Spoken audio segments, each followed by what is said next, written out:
പെട്ടെന്ന് വളരുന്ന ചെടി ആയതുകൊണ്ട് ഞാൻ ചെറുപയർ തന്നെയാണ് എടുത്തിട്ടുള്ളത്. ചെറുപയർ ഇല്ലാത്തവർക്ക് വൻപയറും എടുക്കുക. ഞാൻ വേറെ കുറെ കൃഷിയൊക്കെ ചെയ്തിട്ടുണ്ട്, ഞാൻ കാണിച്ചു തരാം. പിന്നെ ഇത് നമ്മുടെ കയ്പാണ്. ഇതിന്റെ വള്ളി വരാനായിട്ട് ഞാൻ കയറൊക്കെ കെട്ടി കൊടുത്തിട്ടുണ്ട്. പിന്നെ ഒരു വടി മണ്ണിൽ കുത്തി വെക്കുക. പിന്നെ ഇത് നമ്മുടെ മാങ്ങമരയാണ്. ഇത് അന്നത്തെ ദിവസം വെള്ളപ്പൊക്കത്തിന്റെ അന്ന് മാങ്ങന്റെ അണ്ടി ഇവിടെ ഇട്ടതായിരുന്നു. അപ്പോൾ ഇത് വലുതായി ഇത്രയായി. ഇതിൽ വേര് പിടിച്ചിരിക്കണം. ഇനി ഇത് പറിക്കാൻ കഴിയില്ല എന്നാണ് തോന്നുന്നത്. ഇത് പിന്നെ നമ്മളെ ചേമ്പിന്റെ അടിയിൽ നിന്ന് കിട്ടിയ ചേമ്പാണ്. ഇത് കറിയും വെക്കലൊക്കെ ഉണ്ട്. വല്യമ്മ ഉണ്ടാക്കിയതാണ് ഇതൊക്കെ മാന്തിയിട്ട്. ഇത് നമ്മുടെ പൂളയാണ്. ഇത് 2, 3, 4 എണ്ണം ഉണ്ട്. പിന്നെ ഇത് മുളകൊക്കെ വാടിപ്പോയിട്ടുണ്ട്. വാടാത്തത് വേറെയും ഉണ്ട്. ഇതാണ് വാടാത്ത ഒരു മുളക്. ഞാൻ പറിച്ച് കാണിച്ചു തരാം. ഇതൊരു മുളകാണ്, ചീരമുളകാണ് ഉള്ളത്. പപ്പായ വലുതുണ്ട്, ഒന്ന് ഇവിടെ ഉണ്ടായിട്ടുണ്ട്, പൂവൊക്കെ ഇട്ടിട്ടുണ്ട്. നമുക്ക് വേറെ എന്തെങ്കിലും കൃഷി കാണാൻ പോവുക. ഇനി എന്റെ വേറെ കൃഷികളൊക്കെ കാണിച്ചു തരാം. പിന്നെ ഇതൊരു പൂളയാണ്. പൂളിന്റെ പൂത ഇതൊക്കെ നമ്മൾ പറിച്ചതാണ്. പൂളൊക്കെ നമുക്ക് കുറച്ച് കിട്ടിയിട്ടുണ്ടേനു. പിന്നെ ഇത് നമ്മുടെ തക്കാളിയാണ്. ഇത് തക്കാളി വലുതായിട്ടുണ്ട്, ഇത്രയെങ്കിലും ആയിട്ടുണ്ട്. പക്ഷെ ഒരു കുഞ്ഞി തക്കാളി ഉണ്ട്. നമുക്ക് വേറെ കൃഷി കാണാൻ പോവുക.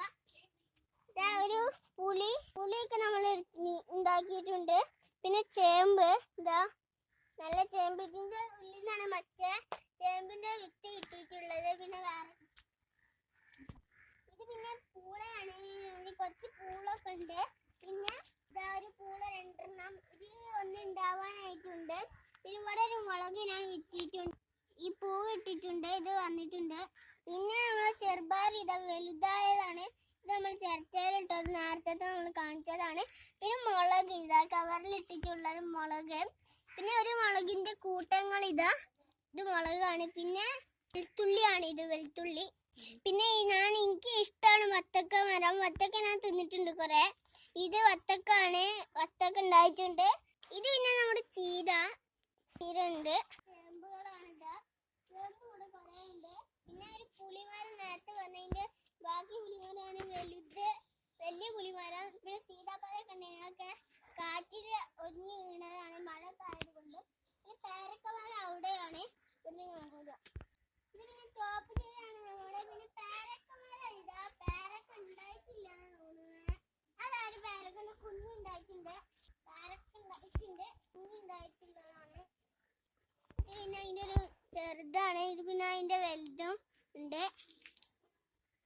അപ്പം ഇത്രയൊക്കെയാണ് എൻ്റെ ഈ വീട്ടിലുള്ള കൃഷി. ഇവിടെ പിന്നെ കുറച്ച് ചേമ്പിന്റെ എല്ലുമ്പോ ഇവിടുത്തെ ഫുള്ള് വൃത്തിയാക്കിയിട്ട് അവിടേക്ക് എത്തിയിട്ടുണ്ട്. നല്ല വലിയ ചേമ്പുണ്ട്, കൊല നല്ല വലുതൊക്കെ ഉണ്ട്.